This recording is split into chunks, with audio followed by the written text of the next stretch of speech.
Hola chicos, ¿cómo están? Hoy día en el curso de física vamos a hablar acerca de la hidrostática, así que vamos a comenzar. Primero vamos a definir algunas nociones básicas, ¿no? ¿Qué es un fluido, por ejemplo? Es una sustancia, puede ser líquido o gaseosa, que adopta fácilmente la forma del recipiente que lo contiene. Una de las propiedades más importantes es la de ejercer y transmitir presión en todas las direcciones, ¿no? El aire, que es una mezcla de gases, es un fluido, debido a que este ejerce una presión sobre nosotros, ¿no? Aunque no la sintamos, ejerce una presión. Otro concepto importante es la densidad, que es una magnitud que nos indica la masa que se halla contenida en la unidad de volumen de un determinado material. Esta densidad es muy útil para caracterizar algunos compuestos, algunas sustancias, ¿no? Por ejemplo, para saber la diferencia entre metales, la diferencia entre de repente aleaciones, etc. La densidad viene a estar denotada por la letra griega ρ, que tiene una forma similar a una P, pero sin embargo está en griego. Esta densidad está en base a la masa entre el volumen, ¿no? Y las unidades en el sistema internacional es kilogramos sobre metro cúbico. Luego tenemos a la presión. La presión es una magnitud física que mide la distribución de una fuerza perpendicular, o sea una fuerza normal, sobre una superficie de área A. Y matemáticamente se escribe de la siguiente manera. Tenemos la presión, va a ser igual a la fuerza normal sobre el área de contacto. Las unidades en el sistema internacional es el newton sobre metro cuadrado y equivalen a los pascales, ¿no? El PA. 1,01 por 10 a la 5 pascales equivalen a una atmósfera, que es la presión que nosotros sentimos a nivel del mar, que el aire ejerce sobre nosotros en esas condiciones. Y una pregunta también interesante es que si ejercerán presión los líquidos. Como todo cuerpo sobre la Tierra, los líquidos se encuentran sujetos a la fuerza de gravedad, por lo tanto también pueden ejercer presión. En este caso se denota la presión hidrostática como pH. Por ejemplo, un líquido puede ejercer presión sobre las paredes del recipiente que lo contiene. Y esta presión hidrostática va a estar dada por la siguiente fórmula: la densidad del líquido por la gravedad por la altura. Esta altura viene a ser donde nosotros queremos encontrar la presión en un determinado punto, ¿no? Puede ser un poco a la superficie, cercano a la superficie, o de repente en las profundidades, ¿no? Donde ahí la presión va a ser mucho mayor, debido a que la masa de este líquido va a ser también mucho mayor. Luego vamos a tener a la presión total, que es la suma de las presiones manométricas y hidrostáticas. Por ejemplo, la presión manométrica es aquella presión que se mide con un instrumento, que justamente es el manómetro. Esto le añadimos la presión atmosférica y obtenemos la presión total.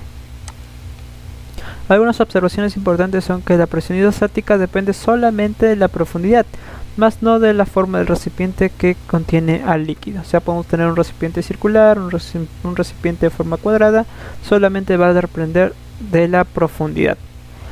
Todos los puntos en un mismo líquido ubicados a una misma profundidad soportarán igual presión, y la línea que los une se llama isóbara, ¿no? Esta línea es la línea isóbara. Iso viene de igual, vara viene de presión. Entonces en estos dos puntos, tanto en A como en B, la presión va a ser la misma. Si nos ubicamos en un punto C, por ejemplo, la presión en C va a ser mucho mayor que en A, debido a que se encuentra a una profundidad mayor. Luego tenemos el principio de Pascal. La presión ejercida en un fluido incompresible y contenida en un recipiente de paredes indeformables se transmite con igual intensidad por todos los puntos del fluido, ¿no? Como por ejemplo en este gráfico de acá tenemos este tubo en U, donde tenemos la presión en este punto de acá y la presión en este punto de acá, que según el principio de Pascal van a ser iguales. Lo que va a cambiar acá va a ser la fuerza que se le aplique y el área también donde se aplique esta fuerza. Entonces, como las presiones van a ser iguales, pero sin embargo lo que va a variar va a ser la fuerza y el área, tenemos la siguiente relación de acá, ¿no? Y es gracias a este principio que funcionan las máquinas hidráulicas, como los frenos hidráulicos, gatos hidráulicos, ascensores hidráulicos, etc. Todos estos están basados en el principio de Pascal, debido a que esta fuerza puede ser multiplicada dependiendo de la relación de estas áreas, ¿no? Si nosotros despejamos el A1 de acá, podemos mandarlo a multiplicar, nos quedaría la fuerza 1, ¿no? Y mediante esta relación de áreas podemos aumentar o amplificar mucho más la fuerza 2, la fuerza de salida. Tenemos el principio de Arquímedes, que nos dice que todo cuerpo sumergido parcial o totalmente en un fluido experimenta la acción de una fuerza perpendicular a la superficie del líquido y hacia arriba. Esta es la denominada fuerza de empuje hidrostática, o mejor conocida como E, y va a estar dada por la siguiente formulita: la densidad del líquido por la gravedad por el volumen sumergido, no el volumen del cuerpo sumergido. Experimentalmente, Arquímedes comprobó que el valor del empuje es igual al peso del líquido desalojado. Esto lo comprobó accidentalmente al momento de tener dos cuerpos con distintas densidades y se dio cuenta de que el más denso desalojaba mucha mayor cantidad de líquido, ¿no? El empuje en este caso estaría dado por la masa del cuerpo sumergido por la gravedad, que viene a ser prácticamente el peso, si se dan cuenta, ¿no? Masa por gravedad sería el peso. Luego tenemos una relación también interesante, que es la del peso aparente. No sé si habrán dado cuenta que en la piscina nosotros pesamos relativamente menos. Esto se debe al peso aparente del cuerpo, ¿no? Si nosotros tenemos un dinamómetro, que es aquel que indica el valor de una fuerza, ¿no? En este caso el valor de la tensión que está atada a este cuerpo que está sumergido en un líquido, entonces el empuje va a actuar de todas maneras, pero este cuerpo va a tener un peso. Entonces tenemos que aplicar un poco de fuerzas, un poco de vectores, ¿no? Tenemos la tensión que va hacia arriba, el empuje también que va hacia arriba, y tenemos que restar el peso que va hacia abajo, ¿no? Al momento de hacer esta operación y despejando el empuje, tenemos que el empuje es igual al peso menos el peso aparente del cuerpo. Este va a ser una fórmula que también nos va a ayudar a resolver algunos ejercicios más adelante. Entonces ya podemos resolver algunos ejercicios. El primero que nos dice si el área 1, que es de 0.2 metros al cuadrado, y el área 2, que es de 0.6 metros cuadrados, nos piden hallar la fuerza en 2 si F1 es igual a 20 newtons. O sea, si nosotros ejercemos una fuerza de 20 newtons acá, ¿cuál será la fuerza que aparezca en el área 2? ¿Y esto cómo lo hacemos? Pues bien, utilizando el principio de Pascal, ¿no? Tenemos la relación de fuerzas, en realidad la presión, ¿no? Sería directamente la presión, las presiones van a ser iguales, pero sabemos que las presiones es igual a la fuerza entre área. Por lo tanto, nos aprovechamos de ello. Reemplazando nuestros datos, tenemos la fuerza 1, tenemos el área 1 también, tenemos la fuerza 2, que es lo que queremos hallar, y el área 2. Entonces podemos multiplicar, ¿no? Podemos multiplicar y dividir respectivamente. Entonces nos quedaría la fuerza 2 igual a 60 newtons, nada difícil. Y con esto nos podemos dar cuenta de que si nosotros tenemos un área pequeña y también ejercemos una fuerza regular, obtendremos un resultado bastante amplificado cuando tengamos un área mucho mayor también, ¿no? Con respecto a la fuerza 2. El siguiente ejercicio que nos dice: el peso de un bote de madera que flota en el lago junto al muelle es de 500 newtons. Nos piden hallar el volumen sumergido del bote. ¿Qué tanto del bote ha quedado sumergido? Entonces, como el peso es de 500 newtons, el empuje también va a ser el mismo, ¿no? Recuerden esa ley de Arquímedes, el principio de Arquímedes. Entonces, con ello podemos hacer lo siguiente: el empuje va a ser igual a la densidad del líquido por la gravedad por el volumen sumergido.